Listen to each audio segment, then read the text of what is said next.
Extra Time, May 23rd, 2019. A big show for you. Talking to DaMarcus Beasley, Chad Marshall, MLS Week 13, and who are these guys? John Strong, Stu Holden, Fox Sports. Hey, it's almost like there's a Gold Cup this summer. Oh, weird. Gold and an Cup, All-Star MLS game. All-Star game. Who is calling that? It might be these two. Is it us? If he's not sick of me. Yeah, we're going to give you our fan 11s for the All-Star game. Stick around. Big show starting now. Oh, from New York, you are listening to Extra Time, driven by Continental from the AT&T MLS studios from Midtown Manhattan. I am Andrew Wiebe with my partners in soccer, Susannah Collins is back. Hey. I didn't know if that would happen, honestly. Dave Goss, Bobby Warshaw. It's Who's the that? normal Thursday crew. Is that Doyle? I can't see over I'm there. just trying to Oh, recognize you. Vacation was not kind to me. Vacation. Oh, that's what we're calling it? I saw some new episodes of the call-up dropping in between the last time you were on this show and now. You don't say. What is happening here? We're going to talk. We're going to give DaMarcus Beasley his due, Chad Marshall too. We're going to talk to Adam Belz of Scuffed Podcast about the U20 World Cup. John Strong and Stu Holden are going to be here to talk All-Star Game, Gold Cup, and MLS. And yet, we have to start here and we have to dig a little bit. Get our detective work done. Because I'm not sure where you stand right now. I'm trying to make sure I know what situation I'm in. Which house do you stand Which by? house? What podcast do you claim? Listen. You are Jon Snow, and you're between both, and I don't know if you're going to just stab me in the heart or God, you support guys. my claim to the throne. Just Too soon. Right Too soon. in there. It was Too soon. a little too soon. Oh, you guys, come on now. You know I've got nothing but love for Extra Time family. No, it is true. The new podcast has launched, The Call Up with me and Jillian Sakovitz. And it's great. Recorded it's great. two episodes. Not jealous but at all. we like to think of this. Somebody had tweeted at us, is a replacement for Extra Time, and we were like, no, we are the aperitif before the main course. You know, we're just gonna kind of like wet your palate a little bit. You know, just like a little appetizer, Right, amuse-bouche, Mm-hmm. as A lot they call it. of different words. Yes. I know. Well, I've had a lot of time to think about it. But Like appetizer, yeah. dessert.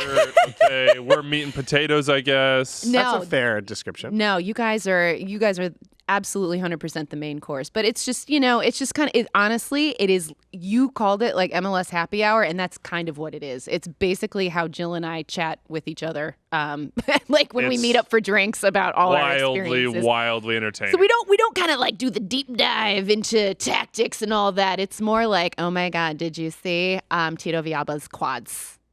Because they were on fire. I think we all That's saw kind of- Tito How could you Villaba's miss That's quad. just a taste of what you're going to It felt a little get. awkward for us to talk about it, but we could and we can. Not They really. are Those are impressive absolutely quads. massive, and I feel less of a. But I love you guys, person. and I missed you. Well, and the nice thing for you is that you're actually the entire meal now. Yeah, You're you get both to do the everything. appetizer and the dessert and the main Wow. course. You are Am I a snack? It's MLS the Susannah Yeah. Collins Oh. Podcast Network, exactly. starring Susannah Collins. Extra Time is fortunate to be underneath that umbrella. Let's get to it and talk soccer. Bobby's leaning all the way back in his chair because it's a bit. It's a bit, so it can't participate in it. So, Bobby, we'll start you here.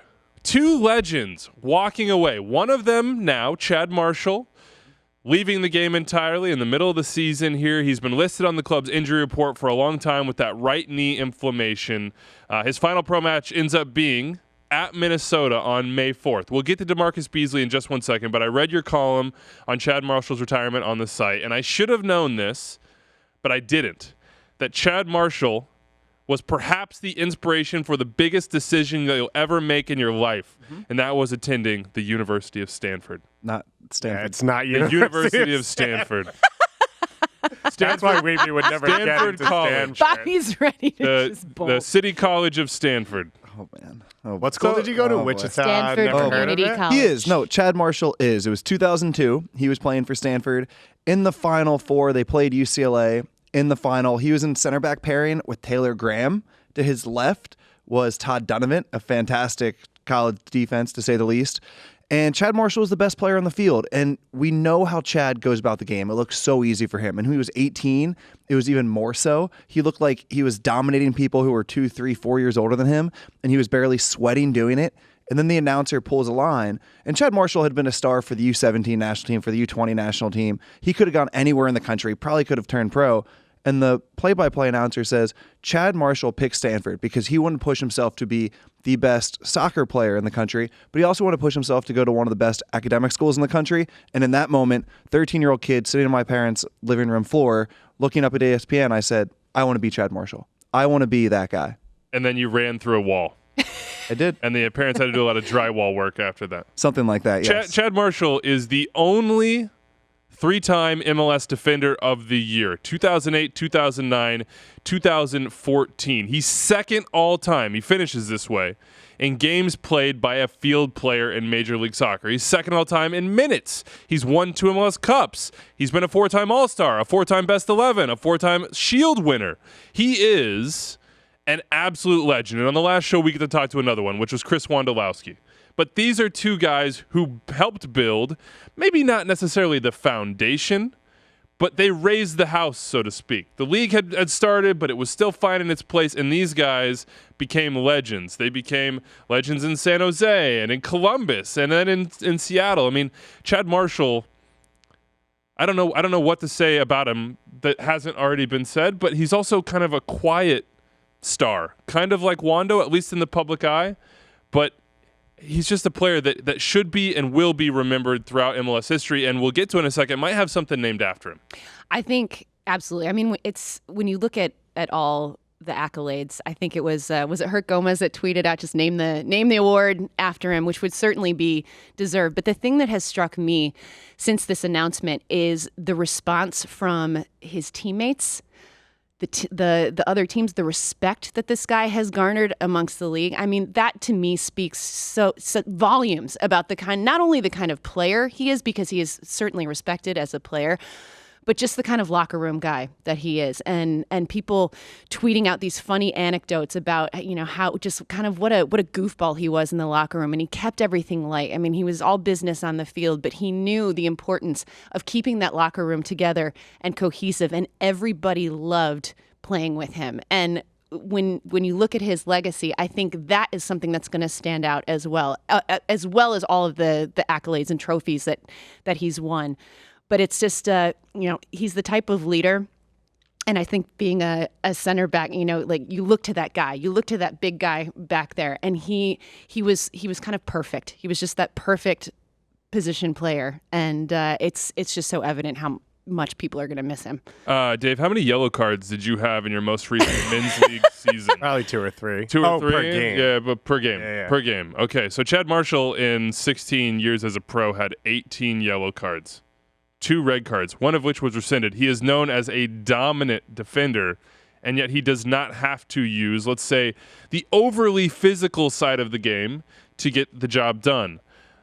He's an absolute terror on set pieces, or was. I guess he is retired now. It's hard for me to get that through my mind, that it is actually, he's not going to play soccer anymore, that we're not going to see him run out there and push his way in the second half of the year to the top spot in the West and maybe MLS Cup. How should people remember him as a player, Chad Marshall? A few things. One is a winner, right? He won MLS Cup in Columbus, and he was a key to what was one of the best groups top to bottom that we've seen in MLS, and he did all the things that you said. He was dominant in the air as a player, but he also had the mobility to defend guys 1v1, whether it was smaller players coming in field or big center forwards that he had to battle with or chase in the open field. And to me, that's what made him so good. Was there are so many center backs that are great at one thing and struggle in the other parts of what they need to do, and he could do it all. And so you could partner him with anyone, which then went on to Ziggy Schmidt takes him from Columbus, where he wins an MLS Cup and helps build up one of the great clubs in this league's history, and then goes to Seattle. And when you talk about all of the big name pieces and the DPs and all the things that Seattle brought in, and of course, Seattle already had a great soccer history, but winning matters. Winning is what keeps fans around. Winning is what creates great clubs, and a linchpin to them winning was that Chad Marshall was on that team, because you had an American. So you had a guy that you could build around, you could use international roster spots in other places, and a guy who you could literally partner anyone with. And so you could go out and find talent from around the world wherever you needed to, and he consistently had new partners. And Roman Torres was the one when they won MLS Cup, but Zach Scott for a while was the guy who was next to him. Whoever it was, Chad Marshall was good enough to pick up a lot of that load. and help them build that team. And when you look at the spine of that team, from Stephen Fry through him to Ozzie Alonso over the years, and whoever was at center forward, which is some of the best names, they'll go down as some of the best spines we've seen in Major League Soccer. But for Chad Marshall individually, he allowed coaches to do so much and have so much versatility. And it's awesome because he played in MLS his whole career. And that's not something we're always going to say. But as you said, we just talked about it with Chris Wondolowski. But Chad Marshall, I think, was on a different level for most of his career, where Wando peaked late. Marshall's always been one of the best players. Bobby talked about him in college, and he chose to make his career here. And I think he built up two of the best franchises we see in Major League Soccer. He retires, Chad Marshall does, as one of 5 defenders to make the MLS Best 11 4 times. I would have quizzed you on this, guys, but I put it in the rundown. So Robin Fraser made it 5 times. He's a forgotten legend, no doubt about it. Chad Marshall's there, Omar Gonzalez, Jimmy Conrad, and Eddie Pope. What a group that is. So I love all of the names on that list. I think Eddie Pope's the best defender in MLS history. But one of the things for Chad Marshall is he was good at that position through different errors. And when you talk about that, you talk about spending increasing in the attacking side. And he continued to be one of the best center backs in the league as you brought guys in like Javinko, like Javi Morales, like Sabarillo, like all of these players he had to go to battle with as the league grew, and he continued to be one of the best players. It's interesting. You mentioned Eddie Pope is the best center back in league history. Eddie Pope, a better leader, I would say, than Chad Marshall, just had a little bit more determination, and that was a little bit infectious. Whereas Chad Marshall was infectious in his relaxed nature and his fun-loving nature. I'm not sure he had the grit you often want to see from a center back, but Chad was a better passer. And that's why I would take Chad Marshall over Eddie Pope as the best center back in league history. Bobby, can you explain to folks who wonder why Chad Marshall, after watching him for years in Major League Soccer, be dominant most of the time, did not get a better run with the national team? It just didn't. It's hard to explain. No. It just didn't get. It just didn't happen for him. Part of it was that he was in his prime largely through the Bob Bradley era. That's when he was coming through, right? Yeah, Boca and Gooch and so I would argue Chad might have been better than all of them, right? Maybe him and Boca at their best were close, but I mean, Chad was a freak athlete. He was an incredible passer. I mean, he probably is the most talented center back we've ever had. But it goes back to what we've already complimented him for, which is his demeanor. It's not about, to put it the simplest way possible, it's not a Bob Bradley demeanor. Also, so he's coming through until 2010. Bob Bradley is the head coach, and it just doesn't take off for him. He also had injuries at really bad times, because we forget he had injuries. He's had knee issues before. Like, a lot of times when it seemed like he was going to peak, and that's when it was going to be his time, that's when he got an injury. So he never pushed himself in consistently. And then once he reached an age, it was like, you weren't going to introduce him to the national team on the wrong side of 30, which probably was a mistake because we didn't go to the 2018 World Cup. So, like, there could have been times where he could have helped us, but that's kind of what happened with his career, which is unfortunate, but at the same time, it almost goes into his lore of, like, he's going to be one of those guys in 30 years when people are like, oh, so-and-so's the best player, and, like, true MLS fans are going to be like, no, Chad Marshall was better. I just want to throw it out there because we just talked to Tony Meola in this studio. You have that interview on Memorial Day on Monday. It's 40 minutes of just Gold. Some of the best, like Carlos Ruiz-esque stuff. It was so entertaining. But we were talking about players that go to the National Soccer Hall of Fame, and there's not really a contingent of MLS players who did it in this league but never really got the opportunity with the national team. Either you have to have both or you don't get in. I hope that Chad Marshall is one of those guys that bucks that trend and gets into the National Soccer Hall of Fame, because he absolutely deserves it, despite the fact that his career internationally did not go the way that maybe many people thought it might.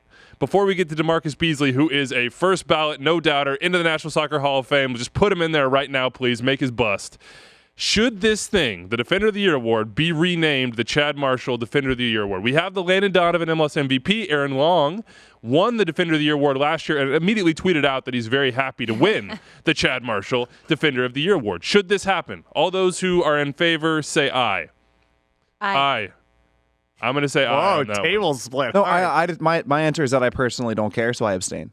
There you go. Do you consider this a bit? No, I don't. I think it's a fair question. I don't think this is a bit. I'm just not passionate enough to make a vote. You guys are passionate. I want your votes to count more than mine, so I abstain. I don't think it's a bit, and I think to his credit, the fact that it's being discussed is what he deserves. I think it's Landon Donovan's the best player in this league's history, built this league, blah, blah, blah. Chad Marshall is a great player. To name a trophy forever after someone is very intense. Okay. I respect that, and I actually think that people wanting it to happen almost means that it doesn't have to happen. Right. You know what I mean? Because it's almost in like we all know, we're all like, oh yeah, you could name that the Chad Marshall Defender of the Year award. We don't have to, because we all know that it could be, but the honor certainly would be special. And Chad Marshall is the type of guy that just the fact that discussion is happening and the conversations are happening, I think that would be enough for him. He's not looking for. No, he's probably like, do not name exactly. this after me, like by the way. He's making jokes at his own expense. Like, if you guys want to buy me some real estate that I can manage for here on out, you don't need to name a trophy. Yeah, forget the trophy. DaMarcus Beasley, though, we kind of teased it there. Timing has not been our friend. Like, all the Revs moves we missed out on, DaMarcus hitting his Instagram and saying it's over for him. In his 20th season, he's going to finish this thing out. Don't worry about it. He's 37 years old. He is the man. He is arguably the best player in U.S. soccer history, or the most accomplished, maybe, or the most quietly interesting. He's in every conversation. Whatever it is you want to bring up, he's in every conversation. DaMarcus Beasley is one of my favorite players of all time, not just in U.S. history, like just watching the game. The jitterbug, Run DMB, everything that he was able to do as a young player, where he was like the creative wing guy that, you could get goals through. And then he goes over to Europe and plays with PSV Eindhoven and did things that no American has ever done. Still, to go to a Champions League semifinal, to be a major piece of one of the best teams in the world from a club point of view, still, I don't think an American has been a part of that. And people bring up what Pulisic's been able to accomplish so far in his career, and it's like probably still doesn't match up to what Beasley did, and it's been a while. But and I think one of the things with his legacy is it was a time when we weren't really as soccer heavy here in the U.S. It wasn't as easy to access European soccer, and he wasn't on podcasts, and he wasn't on websites, and he wasn't being talked about on Twitter all the time here in the U.S., so maybe his name goes below some of the other ones, like Landon Donovan and guys like that, but he was the one guy that you could put up with anyone where people were like, oh, Americans can't play soccer. The U.S. isn't that good, and you'd be like, what about DaMarcus Beasley? And everyone who was like a Euro fan or whatever would be like, yeah, he's good. Like, that was the one guy, and then as a winger, as an attacking player, he was one of the best two-way players in the world, and that's why he was able to transition to fullback, because he worked so hard. He was always locked in. He was always covering his man back to help, because we haven't had a left back for the U.S. in, 35 years, and he was able to make it so that you could play him out there on the wing, and he would still cover. And his goal against Mexico in the 2006 World Cup qualifying, the short corner that they take, they play it back to him, and he curls it into the corner, and then goes behind the goal and starts dancing. That's one of my favorite goals in U.S. soccer history. DaMarcus Beasley's legacy starts with the U17, starts before that in Fort Wayne, Indiana. MLS Pro 40 deal, started with the Galaxy, got traded, never even played with the Galaxy, did his thing with the Chicago Fire early on, PSV, Manchester City, Rangers, Hanover for a brief hot second, Puebla for almost 100 games, back to the Houston Dynamo for more than 100 games now. It's where he's made his home. They won the Open Cup last year, and I remember watching that interview that you did with him, Dave, and it was absolutely incredible stuff. I always think about after he scores the goal, the dodging of the teammates, that feels like just an iconic celebration to me. But Bobby, this guy, is he the best in U.S. soccer history? Where is his kind of lineage among the greats? Is he okay, we're going to do our Mount Rushmore of U.S. soccer players. Do you throw him on there right now? No, he's not on the Mount Rushmore, right? But I think it's perfectly fine to say he's in the upper echelon, but he's not in the top tier, right? The top tier right now is Landon and Clint and Tab and Claudio, maybe Brad or Casey, depending on how you see that, maybe Eddie. I would say DaMarcus is right below that, which is still pretty phenomenal. Just because you're not in the top 5 or 6 of all time shouldn't take anything away from you. He is undoubtedly in that next tier for me. You know the only thing I keep thinking about with DaMarcus Beasley? We talk about 2002. The best compliment, maybe not the best compliment, but if we were to go to Azteca tomorrow and you had to win that game to make the World Cup, would you not start DaMarcus Beasley at left back? Isn't that just mind-blowing to think about? At 37. 17 years later. 20 professional seasons. 20 professional seasons. You have a theory here, Suze, as to why maybe he's not as much on the forefront of people's minds as he perhaps should be given his career? I do. And Goss had mentioned it earlier that he thinks that DaMarcus Beasley is one of the most vastly underrated players in U.S. history. And I think that there is a good reason for that. I think that because for me, he is still a little bit of a mystery as the man, Marcus Beasley, the man. He is he's so shy, and he hates doing interviews. I remember at All-Star in Chicago 2 years ago, I was standing with him. We were just having a chat. The minute he saw a camera kind of come around, he bolted. He literally bolted. He's a guy who didn't want to be the center of attention. And so you never really got a sense that of his personality. You saw the little goal celebrations, but that was about as far as it went for him. And so he wasn't this big personality. He wasn't this, this superstar that had these, funny quotes or big Instagram. Exactly. And all the not a social media guy. Yeah. And so I think because he was more subdued in his personality and a little more reticent to give interviews and allow himself to be candid, I think maybe that's part of the reason why he's not as celebrated as perhaps he should be. But I think that also kind of speaks to the player that he is. He's all business. It's all about soccer and what he does on the field for him, and that's it. And that's all he cares about. And he also played in leagues that weren't easy to watch when he was playing in them. That's a big part of it. It's hard to watch the Dutch league from the United States. Back then it was hard to watch the German league. So I think that's just part of it, that he was hard to see on a weekly basis. We saw him 4 times in a World Cup. That is an American record. That is an incredible accomplishment. I think my favorite DaMarcus Beasley sort of little moment in his career, I think it's Puebla. Yeah. I think it's Puebla because he had kind of hit a stall. He had some injuries. He went to Hanover, and I thought, oh man, maybe he's going to pick up where the mayor of Hanover, Steve Trundle, left off, and it just didn't work for him there. And he goes to Mexico, and you're thinking, that's kind of a weird move. Puebla, that's not a big club. It was kind of a restart point for him, and he becomes a club legend there. And he starts every game, and basically the fans are like, yeah, he's our best player. And he learns Spanish, and he becomes deep fluent into in the Spanish. culture. Yeah. And now you see his announcement, it's in English and it's in Spanish. When you see interviews done, English and Spanish, he fits perfectly on that Houston team because they have this huge contingent of young Spanish speakers, and he's probably El Viejo, they probably have some funny nicknames for him. In that sense, what should we remember Beasley for, Bobby, before we move on to MLS Week 13? Are you for a position or just in general in our heads? Just when you think back on DaMarcus Beasley. Maybe just for you. It doesn't have to be we. Why can't I do this one? You can do it. Why don't you take it, David? You probably have a better answer than I do. So I would say he was brash, not publicly, but to be that young kid to go to the O2 World Cup, him and Landon, they had no business on that stage. And Bruce said, I believe in them, and they believed in themselves. And then to go to Europe and play the way he did, one of the things that sticks out to me is him and Ronaldinho are boys because they did different sneaker shoots and commercials and stuff together. And he knew he belonged in the same room with guys like that. There aren't a lot of U.S. soccer guys you can say that about. And so that to me is he pushed himself into places, and the injuries I think killed him because I think he would have ended up a consistent Champions League player if he didn't get hurt on that wing. But that to me is what sticks out is he put himself into places that other U.S. soccer players maybe couldn't or wouldn't.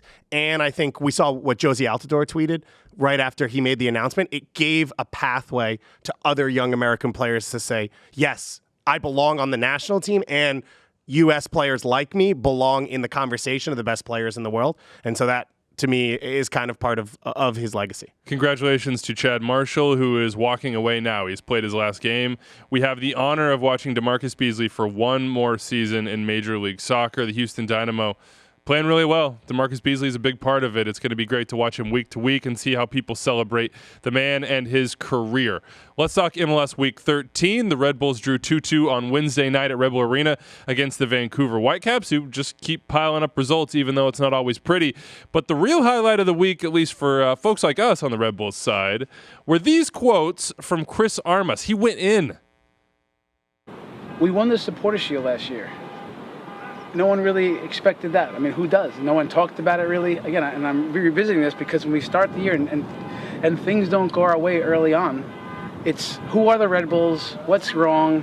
Weird weeks. It's just negative about the New York Red Bulls.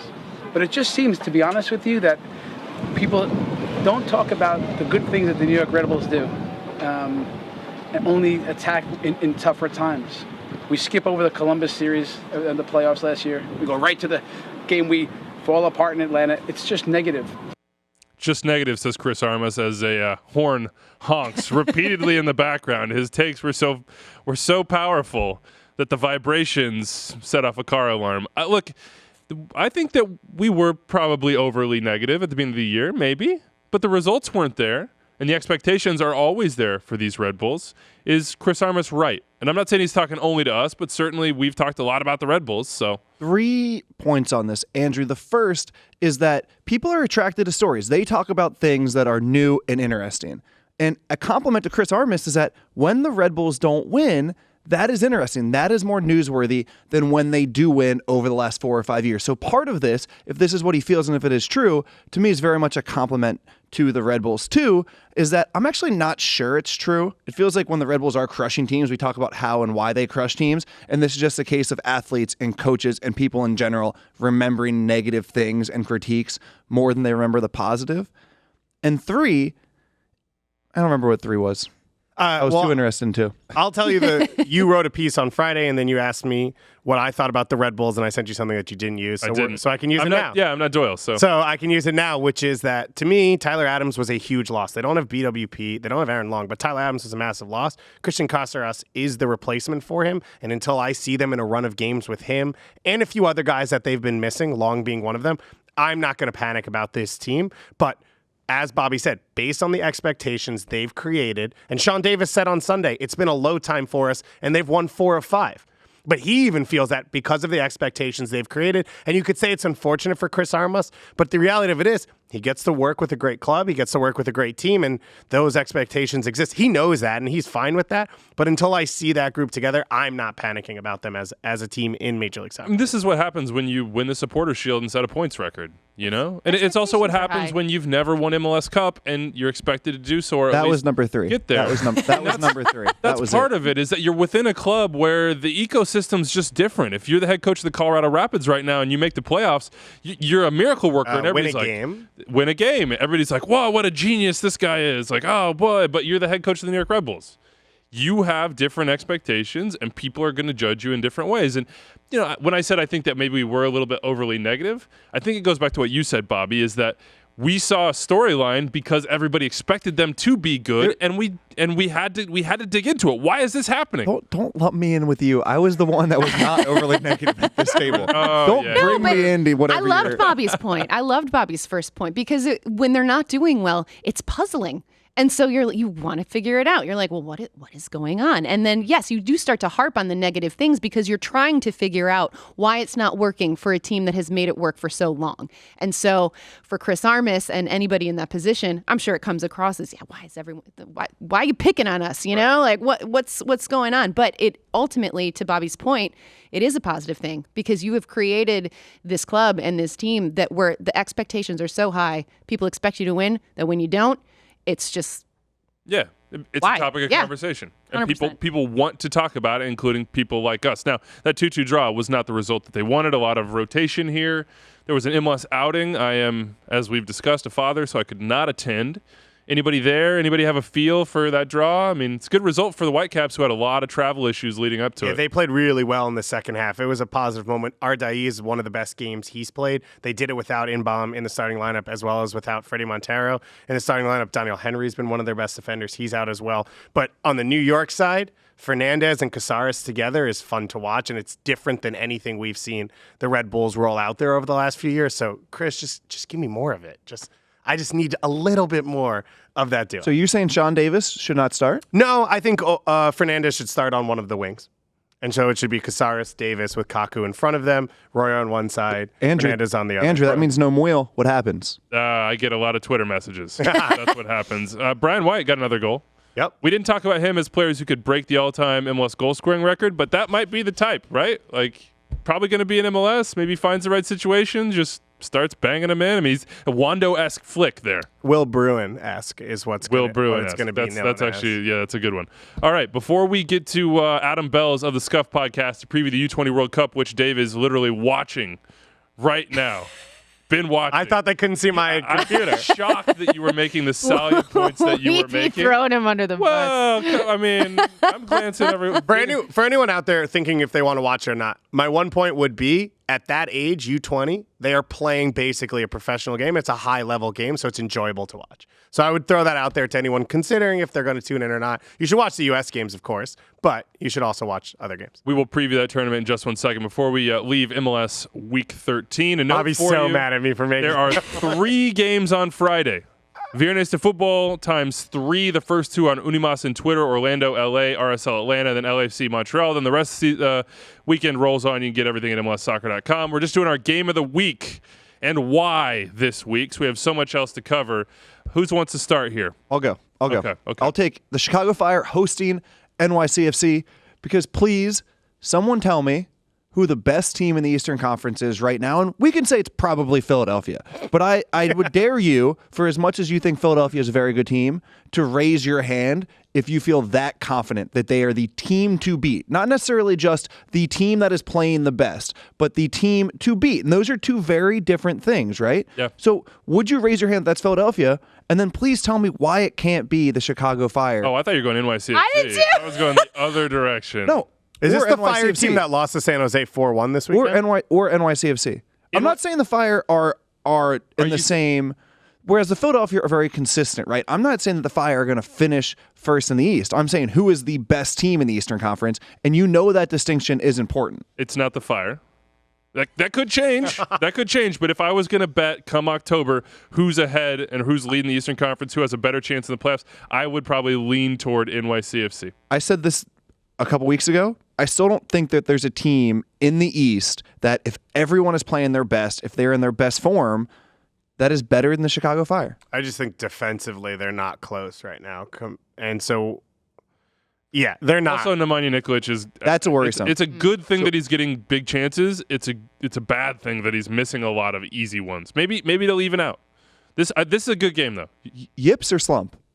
Ooh. This is his trend. That should be a new He segment. comes to a team. I like that. Yeah, I like it too. He comes to a new club, normally in a new league, wins Golden Boot, has a good second year. He's not really a long-term player, and I don't know if that's like internally the way he pushes himself when he's uncomfortable with the new he's team. Like, hey, you gotta get paid. Whatever it is. Which I respect. So that's the only reason it would be worrying for me from a Chicago Fire point of view is that he just has a tendency in his career to trail off pretty quickly, and then he goes somewhere else. Susannah, what Yeah. game you watching? I'll go with Orlando Galaxy. I think Orlando coming off a nice big result against Cincinnati. You know, I didn't realize they're only the East is so weird, you guys. But they're in 10th place, but they're at 16 points, and so they're within that playoff line. And so if they can string some positive results together, LA take advantage of a long road trip from LA, a Zlatan-less LA.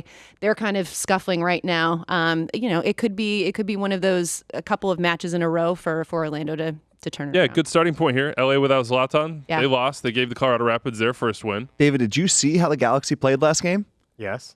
Did you see what formation they used? It was a 4-3-1-2. How happy did that make you? It was an old-fashioned Argentine 4-3-1-2. But it has no width, and the two fullbacks that are missing, Arahu, one of them with the U20s, and then who's the French left back? Traore? Oh, Traore, yeah. That kills them as a team, and I think that's going to be an issue until they're able to get that back. But I like the new guy that they got. Orlando trying to trend up. Galaxy trying to avoid their 5th straight loss. 7 p.m. Eastern, Unimas and Twitter on Friday. Dave?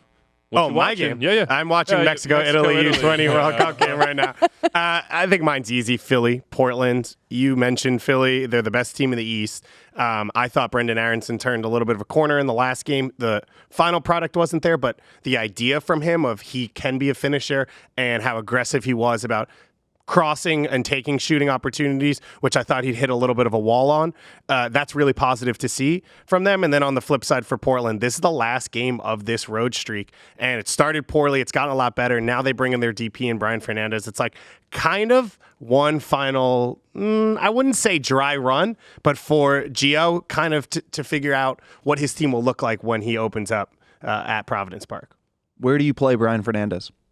Where would you guys start him? Do you put him up top? Do you put him on? I'd put him on the right. There's two options, right? It's either up top or on the right for Bobasi or for I'd start him on the right, and you're thinking probably a Bobasi, if things don't work, comes off somewhere between like 55 and 70, and then he's more trending upward. But he's always going to test that back line. He's going to try to get in the channel there and sit on the back shoulder, and if he has an opportunity to get in behind, he will. And I think you want to at least see, especially as you said in this game, before they go home, how he and a Bobasi might work together. At least give that at least a run, at least a couple reps. It's also going to be your thermometer from now on, right? What is Gio Savarese trying to do? Well, if he starts Polo, on the right and Fernandez up top, I think it's going to be a bit more defensive. If he starts Fernandez on the right and Abobisse up top, he's going out to try and get goals. Like, it's an easy sign for the way he puts his team out. Bobby disagrees? Yeah, I disagree. We'll get into that another time. Okay. Mine's going to be Sporting KC Seattle on Sunday, 6 p.m. Eastern on FS1. This is a matchup that Kansas City didn't get the best of a lot in the past, but it's kind of become a classic Western Conference match. Sporting KC, how many players can they field? Does their slump continue? They're at home against one of the best teams in Major League Soccer. Seattle, on the flip side, are starting on a big, long, arduous road trip. They no longer have Chad Marshall. Kim Ki-hee and Roman Torres, maybe Xavier Arriaga whenever he gets up to speed, but he's also on the Copa America roster, so that Ecuadorian center back they just signed as a DP might not be around a ton this summer. I think both teams kind of starting on a run that could define their season. Seattle away from home, Sporting Kansas City without players. It's also two teams that are going to feel the opposite effect of Gold Cup. Does Sporting Kansas City lose anyone to Gold Cup? Well, Rogers hurt, and that would probably... Yeah, Rogers, right, but that's it. And he's been in and out with Honduras the last couple of years anyway. Whereas Seattle will lose Ladero to Copa America, Rui Diaz to Copa America, Roldan to Gold Cup.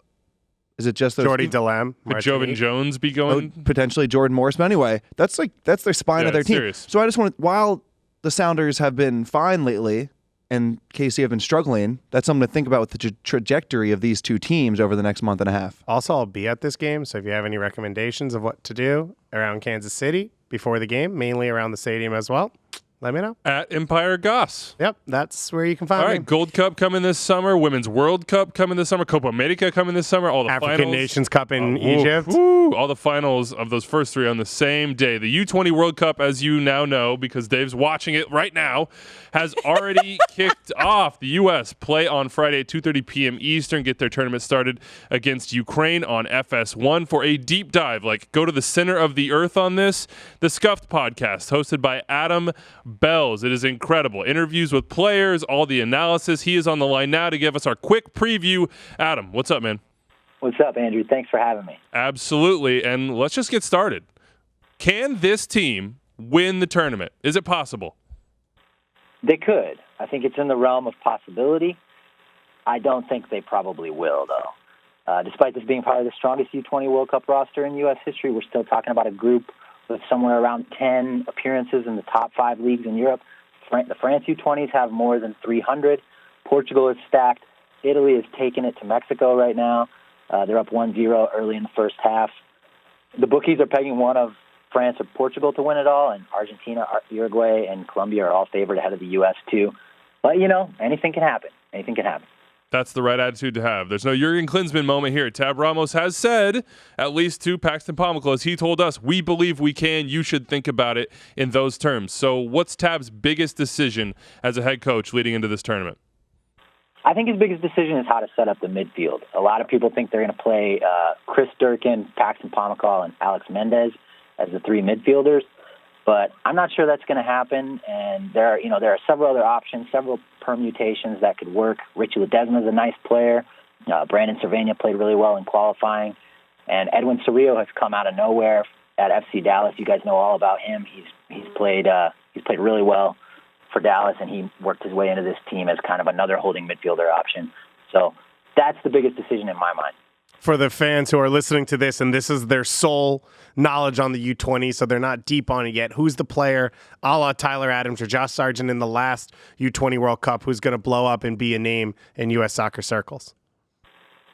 I'm going to give you 2 names. I'm a big Richie Ledesma stan. He's with PSV Eindhoven. He only recently came back from a foot injury he suffered late last summer, but he has that special quality where he pops off the television screen. He can beat people on the dribble. He's an excellent passer. He can hit on goal from distance.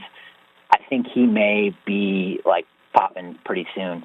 The other one is Julian Araujo, who may not play much in this tournament. He just joined the squad because of Ayo Akinola's injury earlier this week. He's gotten 3 starts for the LA Galaxy at right back. He's a fluid athlete and a tough competitor. I think his floor is probably higher than anyone else on this roster. And I think one of those 2 may be the first to pop. I know that's kind of a out-of-nowhere answer. I think other people would say other people, but those are mine. We will see. This tournament can make stars out of these young players. It can also challenge them in good ways, right? This is about development.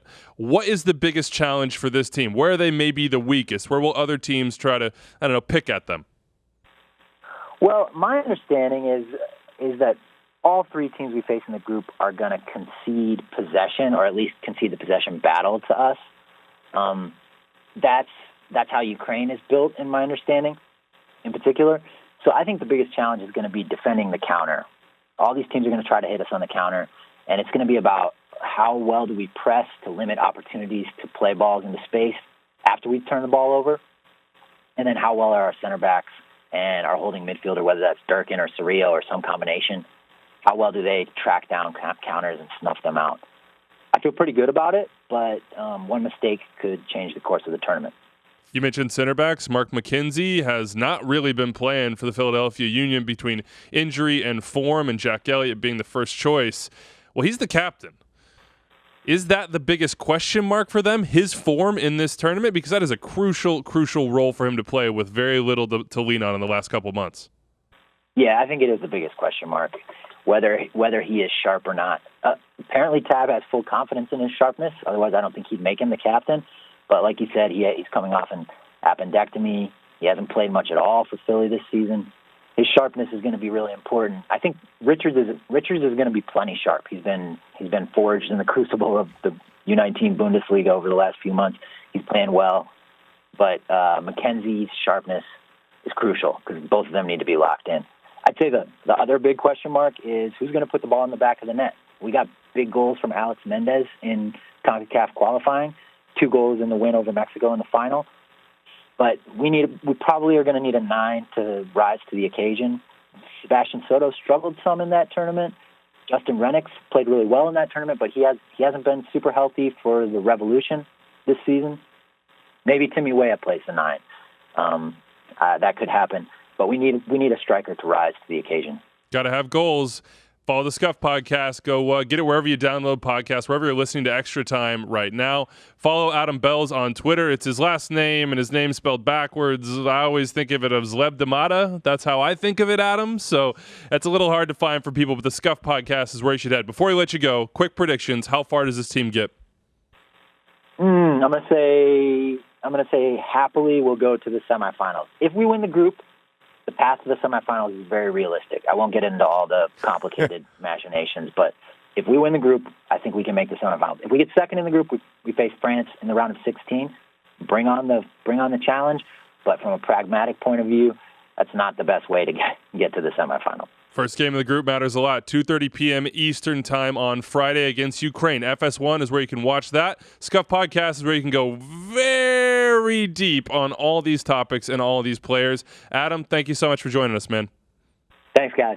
Big thanks to Adam Belz for letting us inside all his insight on the U20 World Cup. And oh my God, John Strong and Stu Holden have appeared out of nowhere. I feel the same way. Thank you for separating us, by the way. Yeah. I have to stand next to him too often. I'm happy to be across the way. I do like the I always sit in the front seat of cars, though. So that Really? Yeah. You stick him in the back? Physical distance. He's a good navigator. He's always the navigator. A shotgun situation, or is it just understood that I'm you the have only that? one of our group that has any sense of directional awareness. Gotcha. So if I'm not getting us someplace, we're not getting there. The so least- restaurants and like Google Maps, that's my responsibility. I would say the least shocking thing here was that Stu was not going to sit and watch a map. Yeah. He would just be back onto Snapchat, back onto Ex-professional Instagram. athletes are not the best. I feel like that's navigators. slightly unfair, but I'll Do you take really? it. Yeah, a little bit. No, yeah. Stu's more of a could box. say or you would say.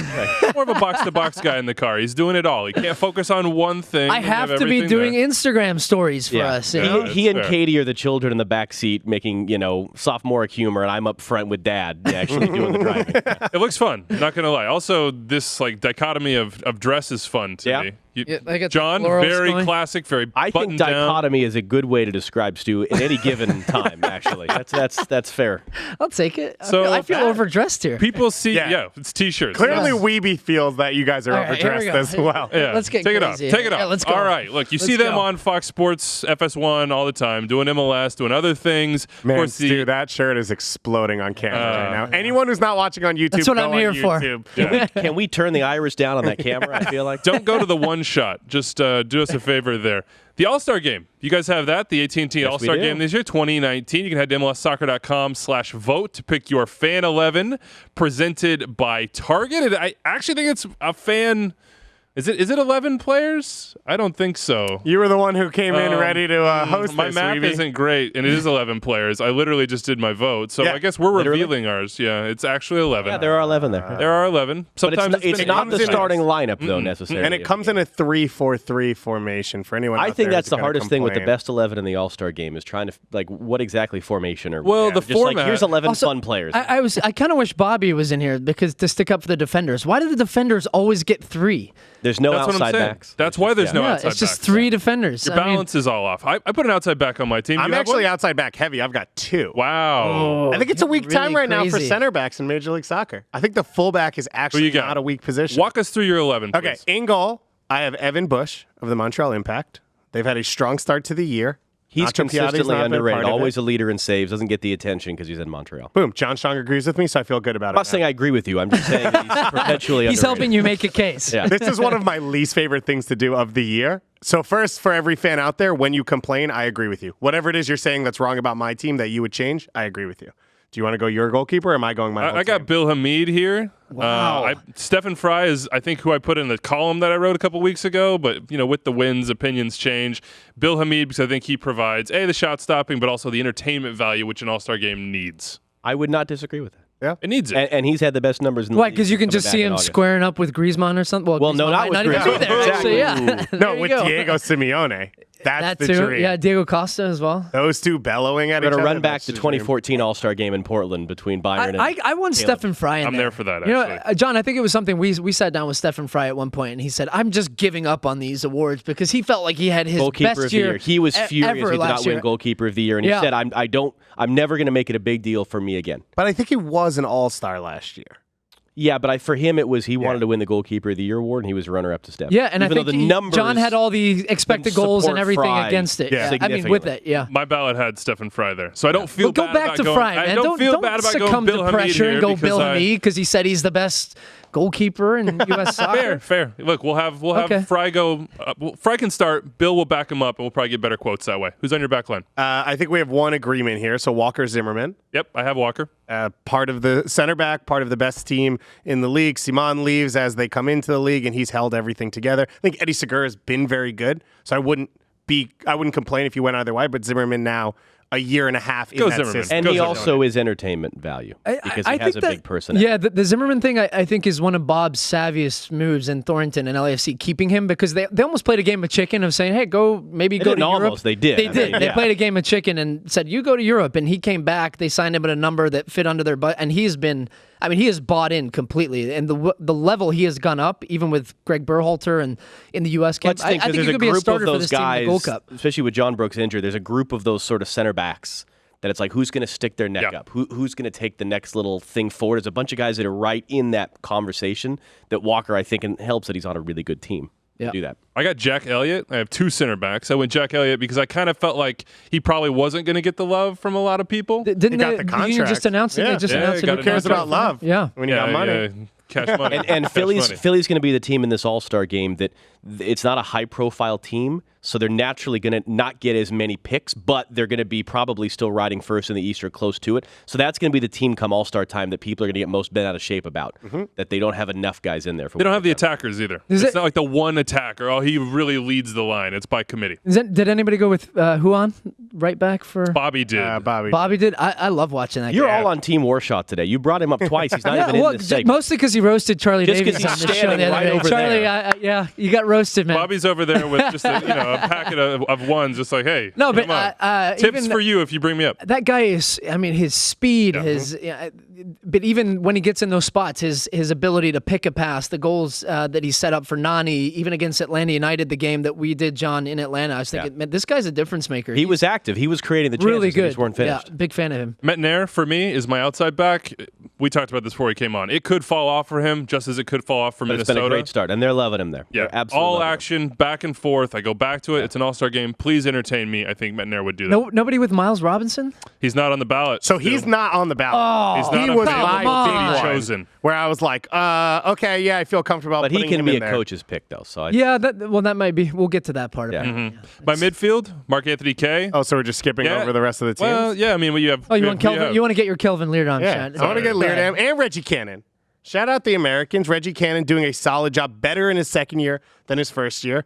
And Kelvin Leardam, Chad Marshall hasn't barely played this year. And Seattle's still been one of the best teams in the league. And they've had a rotating cast at right center back alongside him. I think in possession, he's one of the best fullbacks in the league. I'm going to go opposite you. I would Don't drop go Brad Leardam, and Smith. I'm going Brad Smith. Stop. Why? You're not on the Brad He's a Smith train? winger. He's not a fullback. He starts at left back. you He's are playing a left back. 3-4-3, so you're not really putting. So a wait, fullback in Reggie there Cannon is. Fair. So now one of my three defenders is Brad Smith. So I'm playing a not? 2-6-1. It's an all-star game. It's Don't worry about Atletico. They Yeah. don't attack anyway. Oh, They but just defend. Brad It'll be Smith fine. can defend a little bit. Come on.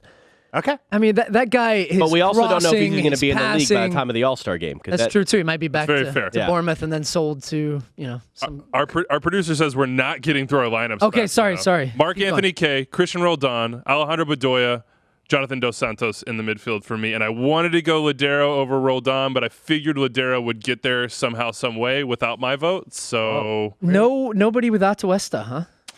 I want to go Atuesta. Between but him I and went K, I K. think is Really, you're I splitting think hairs. So who would Atuesta's you more. take out? I think he's more important to LAFC than Mark Anthony K. Walk us through it. My argument for him.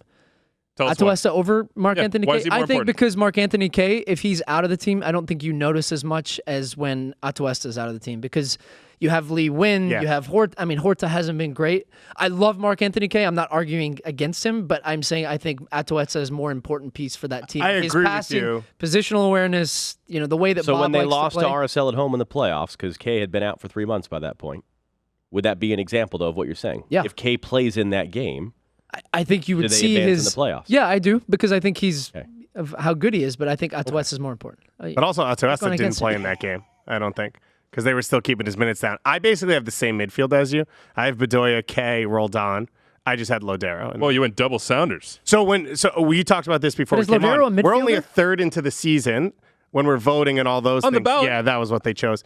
Montero on Philly will be a guy that when we get to the All-Star game, everyone will be like, why is he not in the well, All-Star that's the game? thing, because the initial balloting is done about a month into the season. We're at the 1/3 mark. We're doing the fan balloting. Then you'll have James O'Connor making his picks, and so there are other layers to it, but there is, and it's just the reality of how these things are set up that. Even at mid-season, we're still figuring some of these things out. And inevitably, you're going to have players sign in the summer window that you're going to want, as I said, when Antoine Griezmann does his pre-contract to Miami or whatever, and it's like, can we get Can him he in the play? game? Does that Yeah. count? He'll Those play sorts of alongside things. Steven Gerrard as the two up front. Too soon. Who you got up front, Wiebe? Vela. Everybody better have Vela. I have Albert Elise, and then I have Zlatan. Zlatan kind of breaks my heart, but I felt like I had to put him there, and I didn't Why want to would go. Zlatan break your heart? I don't know. It just kind of It's an feels. all-star game. I know. What else is the purpose I know, of this game? But maybe I'm Zlatan But out. providing an atmosphere. Why do you think we're playing on grass this year? This is why these guys are on TV and everything's entertainment value. They pumped this I'm thing. we need calling the game. Zlatan. I'm only watching it for Vela and Zlatan against Atletico. John Strong just that's why I'm slicing there. us down moment by moment. Let's rock and roll. Why else it's are we been amazing. here? As I often say. As he always says, yes. I went more realistic than you. I went with Menotis, who deserves it, Yes, and I went absolutely. with Christian Nemeth, who CCL and MLS combined deserved it. So those are mine. I like Manotas over And Elise. Nemeth feels I a do. little bit of a stretch to me. Nemeth is a stretch. I want to yeah, see just 'cause Namath over the Sporting- course of the season. He's Sporting cooled have off a been little bit. poor. It's tough. They've had injuries, and he's suspended for this weekend's game. But can he maintain that over the course of the season? I want to see. So if you're taking out Zlatan, the other one you could try and push in is Kai Kamara, who's had a good year as well. But Nemeth's numbers were the I same. can't put anybody from the Colorado Rapids in there. And right now, I mean, I've loved Sporting Kansas City as a team, but Tim this year Howard's they have calling not your been very phone, good. by the way. I know he's- Tim, you're not good enough this year. Your back line has been terrible. But I think Namath is a little bit of a stretch. Carlos Vela is a no-brainer. Manotas, I don't think the Dynamo, even at this point, I know you guys have been talking them up a lot. I still don't feel like people are taking them seriously for how good this team is and what Wilmer Carrera has done. I know I have a Dynamo bias here, but Just that a front three little. is really, really good. So these are the guys that are kind of the obvious ones. Everybody's been praising them, this, that, and the other. We have the coaches' picks. We have the commissioners' picks. Who's a guy that's going to have to get in that way that you guys would want to see in this game? And we talked about Miles Robinson. I think he is the obvious choice given he's not on the other name I would throw out in this front three is Rui Diaz, who has been very, very good when he's been healthy. He's been coming off an injury. I think Wondolowski is a good example of a guy that needs to be there, sort of a Lifetime Achievement Award. I think DaMarcus Beasley similarly. Do you make the argument for Ramondo as well? Do you sort of have these Lifetime Achievement Awards for these guys that have, in Wando's case, achieved a milestone, in Beasley and Ramondo's case, are retiring? Do you give them one last run out? This is the challenge of an all-star game because it's not merit-based. I mean, it really is not about recognizing who have been the best players. It is recognizing who are the most well-known players. Who do people want to tune in to see? This is not an MLS thing. This is true of all sports. I think that make the All-Star game difficult is you're like, how did Yao Ming get voted in again? Well, because people want to see him in this game. And so it is that push-pull between recognizing someone like a Miles Robinson, who's had a wonderful start to the season, who deserves recognition sort of as a mid-season team of the league, versus who are the most recognizable, well-known players that I want to see on the field. That becomes tough. And I think that's where you're going to get Anani, who should be there. He's no question. Will be no question in Orlando. Yeah. What he's done, I think, based on expectations coming in. I don't know what Nani. We know the quality he has. What's he going to be like in this league? Pozuelo, I know, just picked up an injury with Toronto FC. I've loved what I've seen from him. I think you got to have him there. Josie Altidore hasn't really been healthy this year, but it's still another name that you'd want to see there. So I'd make an argument for those guys. And your Portland Timbers, Diego Valeri, I'm always a big lover and big fan of him as a player. So, they're getting going again under Savarese. So I think those are some of the players. And Wondolowski, no question. DaMarcus Beasley, no question. Get them there. And you always have a lot of local guys. The other one I would throw out is just a Chris Mueller I could see coming on the field and just going crazy. Big fan. I know, exactly. but I like, part of the challenge sometimes, the veteran recognized stars, how hardcore are they really going to be going about it, as opposed to you put a young kid in who's going to be like, oh my goodness, I'm in the All-Star game and he just has a firecracker out his backside. So that sort of a thing can spice up a game too. All right, All-Star Game presented by AT&T. You can go vote for your Fan 11. Presented by TargetedMLSsoccer.com/vote. Let's talk Gold Cup real quick before we get you guys out of here. What's the story of this tournament? As you do your research, your prep, you try to hone in on what people... we got one MLS game and two friendlies before we actually do real prep. No, here's what I would say, and we're going to ride this line, I think, of it's the same time as the Women's World Cup. It's not the Women's World Cup. That's the World Cup. This is the Gold Cup. I think we have to properly contextualize in saying that. This is an incredibly important tournament for the U.S. men. We all know this. There's been this dark cloud since Cuba, and really you can predate back to that it's about winning hearts and minds. And yes, it's Greg Berhalter's first time in live action. It's him implementing his plans. It's the first international tournament for a lot of young players. I think the U.S. has to win this Gold Cup. I think they have to beat Mexico in a final, and I think they have to do it, as we talked about earlier, you and I, winning the ways that Mexico wins. You're not grinding and scraping through a win over Guyana. You're beating them by 4 goals. Is that unrealistic to say? Yeah, but that's, I think, what you would need to start getting the excitement back. That's what's at stake here. Anything less than that, I don't know if it really pushes the men's national team back up to the level that they have lost over the last couple of years. Stu, are they capable of that? I think they are. I think, to John's point, I agree with everything. And I do. Is that unfair? Maybe not for Greg Berhalter. It's part of what he's inherited. He's inherited this team that many people are like, ugh. And the players themselves, they weren't there, most of them. Yeah, in most Cuba, of them weren't and yet there. They're paying for those sins. So there's this excitement of we have this new young crop. We have these great guys. We have Tyler Adams, Weston McKennie, Christian Pulisic, Josh Sargent. It's time for those names to become men in a way, and to take that responsibility on, and also to drive this program forward and say enough of the past. This is real. This hype is real. This team is going to win.